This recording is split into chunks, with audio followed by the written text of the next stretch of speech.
I was telling some people outside of work about some success stories that we had with kids, whether it was like improving colic symptoms, sensory processing, their ability to perform well in school, how they behave at home, socially, whatever it might be. We were just talking about some exciting things that we'd been seeing in the office. And I had someone ask me, that's so cool, but how do adjustments actually affect those things? Like, how are you getting those results, and how do people see changes in their life like that through adjustments? I'm curious what you would say to that.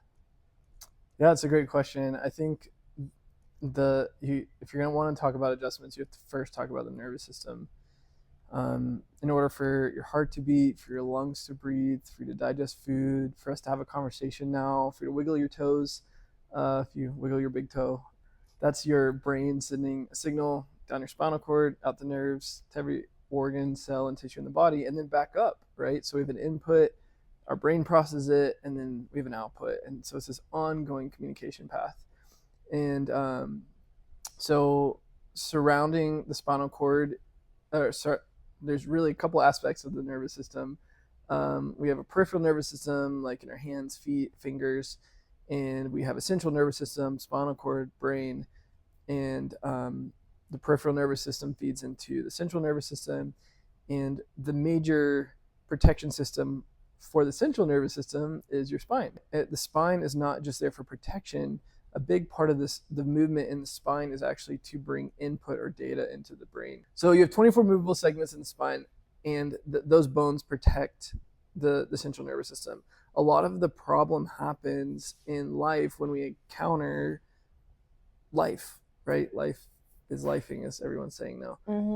You have chemical, physical, emotional stressors that all affect the nervous system. But a real simple example is if you fall out of a tree and you hit your head or land on your back, the vertebrae is not going to move in the same direction, same position that it was prior to that fall.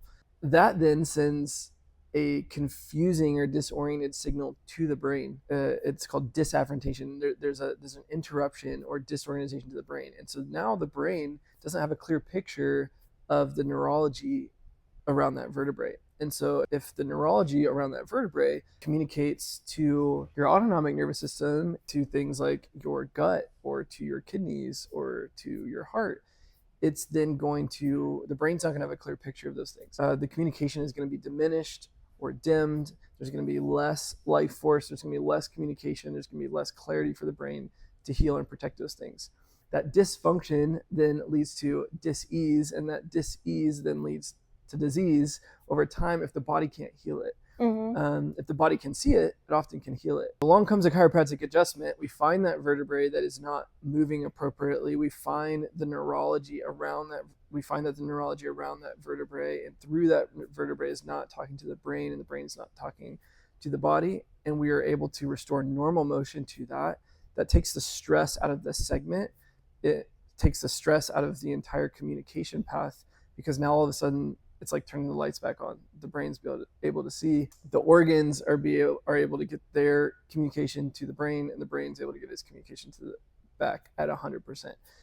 Is it 100% cut off with a fall like that? Typically, no, but it's kind of like walking around your house with the lights off in a room. Like, you can do it, but you're going to stumble, you're going to stub your toe. It's not going to be as efficient. Same thing happens with the subluxation, or when there's a misalignment in the spine, is it dramatically affects the communication. So when we hear things like allergies are getting better, or I don't know if your friend was what they're referencing, but allergies or bowel movements or sleep or blood pressure, when we hear about those things getting better with chiropractic, it's not because chiropractic is treating any of those things. Chiropractors are 100% focused on restoring the nervous system and restoring appropriate motion to the spine, appropriate communication to the brain. And with that focus, we then just give the body its 100% opportunity to do the healing that's doing. And often the side effect is that a lot of really cool things change. Bowel movements happen, sleep improves, energy improves, anxiety decreases, blood pressure regulates, the body begins to return back to baseline or homeostasis. Yeah, we talk a lot about the neurofuse box with patients. We have this poster That explains what you just said. We have our brain and then this kind of tail that comes off of our brain, which is our spinal cord. So it's essentially just an extension of our brain if we think about that. And then what comes off of the spinal cord are the nerves that go to the tips of our fingers, tips of our toes. And so when you are working on the spine, the structure that surrounds that, like you're saying, then you're going to have a direct effect on tension patterns, torsion patterns, patterns of inflammation, areas of the spine and the nervous system that have stored stress for a long time. And when it comes to kids, a lot of the times when people say, why do kids need to be adjusted, or why are you adjusting a newborn baby? Do they need to get adjusted? The answer is often, yeah, because birth can also be traumatic. Life can be traumatic. And there's a lot of different kinds of traumas, a lot of different kinds of stressors, like you mentioned. And so when the body stores that and there's altered communication between the brain and the body, you'll see issues with motor development, speech development, sensory processing, whatever it might be. And so then when you are affecting the structure that surrounds that very system, you will see, it's not a stretch that we'll see effects in all of those areas. Favorite analogies that really, I think, paints a clear picture for families trying to understand, how does stress impact my spine? What is my spine related to my brain and stress? Like, I know I'm living in stress, I've got stressed, but how do you moving my vertebrae affect change and reduce stress? Right, and like we're talking about stress and then we're adjusting the spine. Right, it's a biomechanical problem, and then, is this a psychological problem or a hormone problem or a nervous system problem? Like, how are they connected? And I think the best visual is a cat in a fight, right? A cat in a fight, it hunches up like this, right? It curls its shoulders forward. It goes, hair goes up, and its physiology dramatically changes whenever the dog walks by. Humans do that too. It's not quite as visually dramatic instantly as a cat, but specifically at the very top of our head, our skull, our atlas C1, it begins to flex forward, and then our thoracics begin to flex forward, and our whole body kind of goes into flexion anytime that we're exposed to a stressor. Now, that stressor could be a lion running in the room, or it could be an email. And if you're already in this position at work, and then someone sends you a bad email like, hey, you're going to lose your job, or hey, this deadline's getting moved up, or you eat chemical ridden food or something.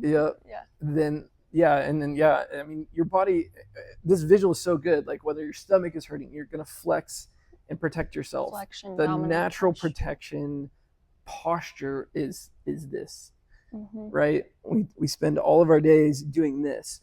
And so that there is a structural connection to the emotional response of stress. There's a structural connection to the neurological response of stress. And really, Grey's Anatomy, not a TV show, but the textbook says that structure dictates function, right? So if we've spent years in stress, maybe starting in infancy, and that stress never left the body, then our body's going to start to keep the score, right? Our body's going to start to tell the story. And so you can do all, you can work to remove all the physical, chemical, emotional stressors. You can go be a potato farmer in Peru, or I don't even know if they grow potatoes there, but you can go live with the Amish and you can remove those things. But if your body has all it's ever known as stress, you have to first change the structure if you're going to affect the function. And sometimes it's a physical process of fixing the posture. Sometimes it's a neurological impulse through like a very neurotonal technique where you can redirect the neurology, or you can change the pattern. But it does manifest in the body, and it does manifest in the spine. You can do all the neurological regulation tools that you want, but if you don't go through and do repair at the structural and the segmental level, you're going to plateau, you're going to get stuck, and you're going to stay on that stress merry-go-round or hamster wheel. That's what I was trying to do. Hamster wheel. I always say that there's regulating your nervous system is such a hot topic, and you hear it a lot. And there's a lot of strategies to regulate your nervous system that are aside from chiropractic, whether it's breathwork, meditation, cognitive behavioral therapy, movement, exercise, and they're all important. And I think people should keep doing them. But regulating and supporting your nervous system is different than repairing it, right? And healing Definitely. it at like a fundamental level. And so I think that your body's so much more receptive to all of those things that you're spending a lot of time and energy and money doing that are all good things. But when your brain and your body, when the power's on, when the connection's restored, I feel like it's so much more effective. Those other things. I think we need to double click on that, as all the cool kids are saying. We need to listen to that. So if you are doing the breath work, if you're doing the cold plunges, if you're doing the morning light in your eyes, if you're doing the meditation, you're doing the breathing, you're doing the grounding, you're doing all those things, keep doing them. They're great. However, you are not probably moving the needle significantly, and you're living in this glass ceiling, the ceiling of stress, because you have not done the repair work. And what you just said, Dr. Tony, is that the repair work has to be done first so that the regulation can work. So the regulation is really lifestyle forever. You're going to do that forever. You're going to use those tools. We need to create healthy lifestyle boundaries. We need to change our relationship probably with deadlines and time. We need to get more connected in nature, but that's not going to fix what was broken for 20 years, right? And so we have to go through the hard work of repairing, healing, so that the regulation tools do work. And so if you found yourself like feeling like, man, I've tried this and I've tried this and I've tried that and I've tried that, and really worked on my nervous system, I'm doing all these things, but I'm still anxious, I'm still not sleeping, I'm still have gut issues, it's just not really working, it's not for me. Don't throw those things out. They're good and they will work. But you may need to go a couple layers deeper and really have someone evaluate your autonomic nervous system, get insight, neurological scans, see a neurofocused chiropractor, a neurologically trained chiropractor, to really evaluate and see if there is repair work to do. And that's so valuable what you said, and I don't think we can say it enough. Actually, it's critical. Yeah, because we see people all the time that come in frustrated because they're doing everything right, and they really are. A lot of the times they're doing everything right. They've audited everything in their life, and we'll take their HRV, for instance, one of our nervous system scans, and it'll be shot, and it's because they've never worked on it. Their body doesn't have the capacity, and that's not their fault. I always say too, you say this a lot, like when they leave the office, they're not going to go live in a bubble. They're actually going to be thrown the same stressors and maybe more stressors, the very ones that brought them in here in the first place. And so the work is increasing your capacity to manage stress, because life isn't about experiencing less stress. It's about being able to adapt to it properly. Right. Well, let's talk about adapt real quick. Okay. So you just talked about that the goal is to improve your nervous system's ability to adapt to the stressors. That's so good. That reminds me really of when I really learned what the definition of health actually was, and it blew my mind. And what I learned it actually from a chiropractor. I'd already spent years in emergency medicine, years in undergrad, pre-med, taking the MCAT, like worked in ERs and pediatric primary care, and really thought I had a good idea of what health was. But then he asked me the question, it's like, how do you define health? I'm like, I don't know. And he said, it's actually not the absence of disease. It's not how you feel. He said, if you were to write the word health out, HEALTH, and then you underline those first four letters, he says, what does that spell? It spells heal, right? So health is not how you feel, it's how you heal and function, right? And so the medical textbooks really say that. They say it's how fast can your body return back to homeostasis? How fast can it return to baseline after it experiences a threat? Like, that's the definition of health. And so the better your body can adapt to stressors, the faster it can return back to normal when the lion comes in the room. But when the lion's gone, your body should change, right? When the lion's there, we should be running and fighting and doing those things. When the lion's gone, we should be eating and sleeping, going to the bathroom, right? We like to talk about, we say eat, sleep, poop in this office. If your body's not eating, sleeping, pooping, or focusing, you're probably stuck or wired in fight or flight. Therefore, you're not building health. And if you're not building health, you're building disease. Like, you don't get to choose. It's not both and, it's one or the other. Your body's in a state of healing, or it's in a state of fighting or fleeing, fighting, Fight or flight. Fight or flight. Yeah. So if it's in that state, it's not healing. Right. Period. Like your hormones aren't working towards healing. Your nervous system's not working on healing. Your immune system's way the heck heightened. It's why so many autoimmune diseases are so prevalent. Like it's just not an option. You're either building health or disease. And so if you want to ask the question, am I healthy? You need to ask the question, is my body healing and functioning at its 100%? Which then leads to the next question of what controls all healing and function, which is obviously the nervous system. And that's why one of the many reasons why, but I think probably one of my top for chiropractic is like, why chiropractic? Well, it's because we get to work with the nervous system, and that's a system that literally controls everything. So going back to a question you asked earlier of like, how does chiropractic help this symptom or that symptom or digestive issues or high blood pressure or headaches? It's because it helps restore the nervous system back to baseline, and then the body does the healing, which is absolutely amazing. Something that you spoke about earlier when you're talking about the cat, how like we assume this flexion posture when we are sympathetic dominant. We use those words a lot, sympathetic, parasympathetic, like you just said, fight or flight, or rest and digest, gas pedal, brake pedal. That's a lot of ways to put it, but essentially when you have been stuck, when your body has revved up to where your baseline is on that gas pedal, that's where you're operating from on a day-to-day basis. That's when we start to see those changes, one on a literal physical level with your spine. We'll see postural changes in the spine. And so it's reflected in structure. And that's why taking x-rays sometimes is really helpful for us in the office, because it marries and pairs really well with the scans. We get to see the function of your nervous system, and then we get to see how that's manifesting in the physical structure. And so you can't really have one without the other. But when you're stuck in a sympathetic dominant state, your body's incapable of being able to hit the heal button. And so our society really thrives on hustle culture and constant input from social media. We move fast in this life, and that's not really conducive to our physiology, which ultimately is pretty old and pretty primal. Like our system is used to being able to hit that gas pedal when needed, but then being able to come back home to friends, family, return to baseline, and that's a healthy balance.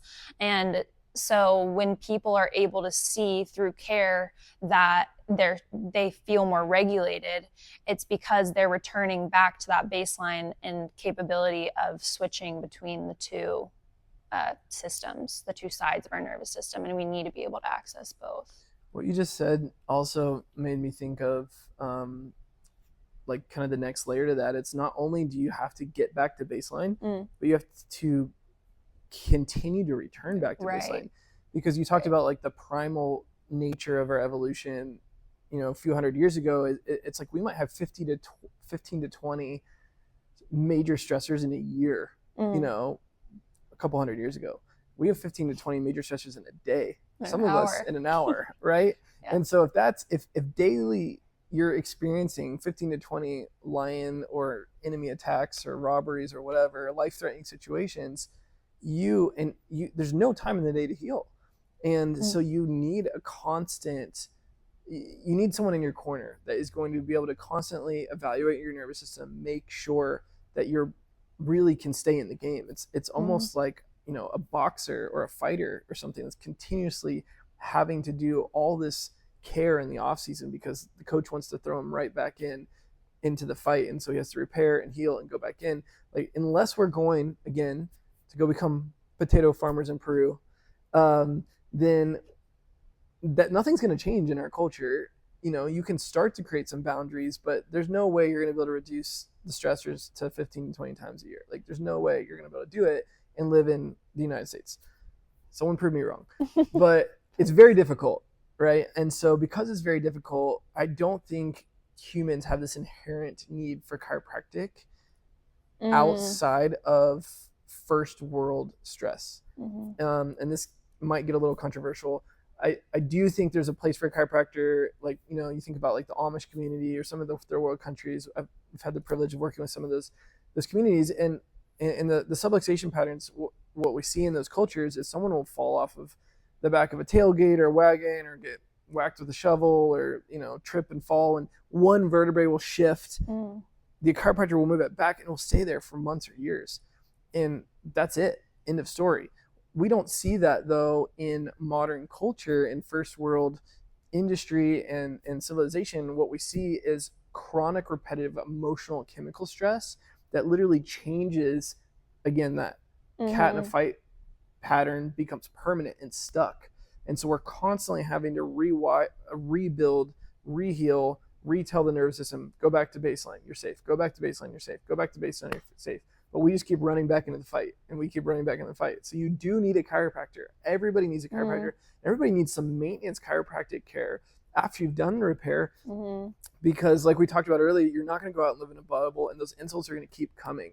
And the nice part is, and the cool part is, once you really dive into nervous system first healthcare, you start to become very aware of your nervous system, and you start to feel what neurologically optimal can feel like. And so you start desiring it and pursuing it, and it becomes your new baseline. So then you start working on those environmental triggers and things, and you begin to reduce them. I think it is possible to reduce a lot of those triggers, but it's not possible to eliminate them. So as long as we're going to live in a world where they cannot be eliminated, you need a chiropractor and you need to be adjusted regularly. It's actually an interesting point what you were talking about, how people's the tone of their system is different. The way that they're able to hold adjustments is different. The way they're adapting to stressors is different in different parts of the world. That's just an interesting side point, because when I've been in other countries and I've been adjusting people and they lay down on my table, the way that it feels to adjust them feels different. It's really, really interesting, and place to place it's different. So there's almost no degenerative spinal conditions and these people are doing a lot of physical work in these places, and their bodies are under a lot of stress. It's really interesting. They have their own challenges, obviously, in different countries, and access to food and nutrients and emergency care. But as far as their spinal health, it's pretty premier. It's phenomenal. There's more squatting, there's more sitting. They're not sitting on furniture like we're sitting on now. They're not on their phones, they're not on technology, and it really has done a lot for their nervous systems. And some of their threats are more primal. For sure. And we can argue whether that's good or bad to live in, but I think it's a very fair statement to say that the human body has known that type of threat for a much longer period of time than we have in the last 100 years here in first world America.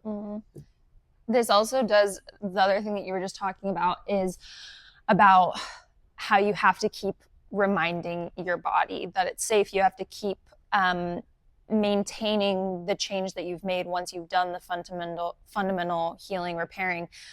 Another question that I get asked a lot, I don't know if you get asked this, but sometimes I've had patients ask, how long will this work for? How long is this going to stay for? And do I need to keep doing this forever?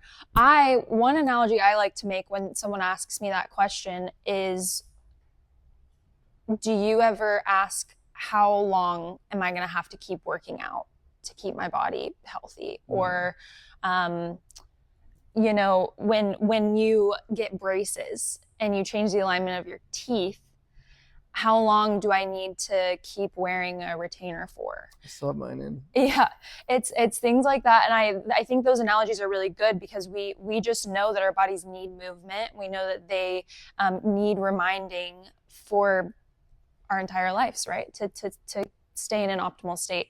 And that's not to say that we want to keep patients in our office every day forever and ever and ever. The goal is actually to get their bodies to be independent and be able to regulate themselves as much as possible outside of here. But I think, like you just said, when our society is not the most conducive to optimal health at all times, I think that's where the importance of chiropractic comes in. It's a constant reminding to our body. So this is me. I'm thinking some specifics here. So in general, in patient populations that we see some construction workers and farmers and people that work physically with their bodies. They have a very healthy structure to their spine, and they get like kind of acute injuries. In general, though, once we address them, they're really good and they hold for long periods of time. Versus we also have some people in your generation and my generation that have spent years with personal trainers. They've really eaten organic food for a really long time. They take time to meditate, pray, ground, stretch, yoga. They're doing the things. They're doing the red light. They're probably doing peptides now. Yeah. Cold plunge, sauna. They're doing the cold plunge sauna, and but the way they're making their money is on the computer, on their phones, and in technology. And those people have the most toxic patterns in their spines, I think, of anyone else in our culture. Even though they're doing all the right things, they're doing literally all the right things, and keep doing those things. They're amazing. You have to, right? We can't go back to the 90s and repeat, how our parents raised us. We're not going to do that again. But we also have to recognize, until we're willing to walk away from our phones, until we're willing to walk away from technology, until we're willing to find another way other than AI or the internet or influencing or whatever we're doing, you're going to need a constant reminder to your body that it's safe, that it's healing. You're going to need a constant reset structurally from a chiropractor. There's almost no way to avoid it. No matter how well you eat, no matter how much you exercise, because we all know those people, right? They do everything perfect and they're still dealing with IBS. They do everything perfect and boom, out of nowhere, a heart attack. They do everything perfect and out of nowhere that cancer diagnosis comes. Like, why? And the root of the why actually is because the body was stuck in a stress state and never had the opportunity to heal, probably for decades in many of them. And maybe it started even in infancy. And just the stress button never got turned off or turned down. Yeah, and then people really complicate health as well, because when you're seeing people do all of these things and they're looking in all these different places for solutions, they're throwing so much information at the body and the brain isn't capable of organizing it and knowing how to integrate it and what to do with it. And so they stay stuck. They stay in a state of sympathetic dominance, like we talked about, and the disease progression occurs because their body is not in a state that's capable of stopping it. And then they're surprised, right, when they see that. And so that's also why sometimes when people are surprised to hear what people experience when they go to a chiropractor, it really is, it's not that much of a stretch for us to see incredibly profound changes in someone's health, and also oftentimes very quickly, because our bodies are brilliant. They're really smart, and they were designed to heal. They know how to heal. Like it is the most natural thing in the world for our body to heal properly and regulate when the brain and body connection is on. And so really we just need reminding. We have to remind the body that it can do that and give it the resources, because when it has the resources, it does incredible things with it. And that's why too, when people leave our office, right, I always say I try my best. I'm a human at the end of the day, but I try my best to just stay completely detached from whatever the effects of the adjustment are going to be with someone, because I don't know.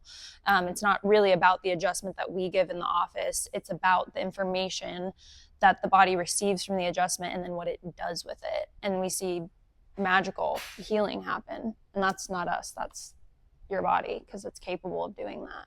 The body's so amazing. It's so important to remember that you started at 2 cells and you went to 70 trillion approximately in your mom's womb, like with no help. Like your body just made that. Did it.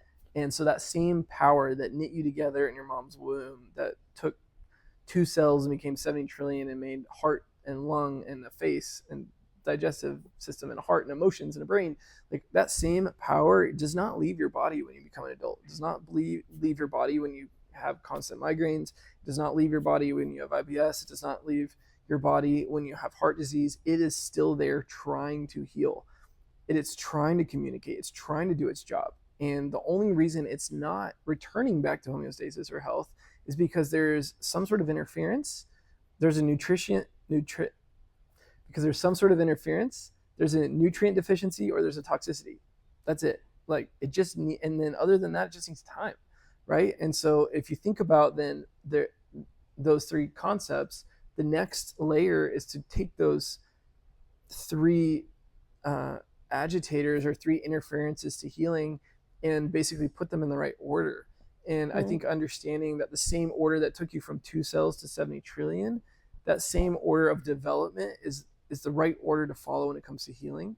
And so if we can walk through that, really at the base is you have the autonomic nervous system, right? That's the gas pedal, the brake pedal. That's the side of your nervous system that says it's time to eat, sleep, go to the bathroom. It's the side of your nervous system that says, hey, it's time to run from the line. That develops first in a baby. The next is the motor and movement, right? So assuming we've addressed the neurological component, hopefully with chiropractic, first with repair, and then with incredible tools like breathing, prayer, meditation, grounding, cold plunges, etc., for regulation. Then we get into motor and movement. That's why exercise is so important. That's why walking is so important. But that's also why posture is so important. That's why strengthening and optimizing the structure of your spine that protects your nervous system is so important. Then you can get into gut repair, nutrients, toxins, healing at that level, addressing, deficiencies or toxicities. And then finally, really at the top, you can deal with things like mental health, counseling, community, therapy, etc. And if you go through that healing, nervous system, movement, motor, gut immune, and then higher cognitive healing, the body will do the healing, and you will be amazed how the body starts working together. And most of us are doing a lot of those things, but we're doing them in the wrong order, or we're missing a step, or trying to skip a step. And unfortunately, it just doesn't work that way. The order really matters.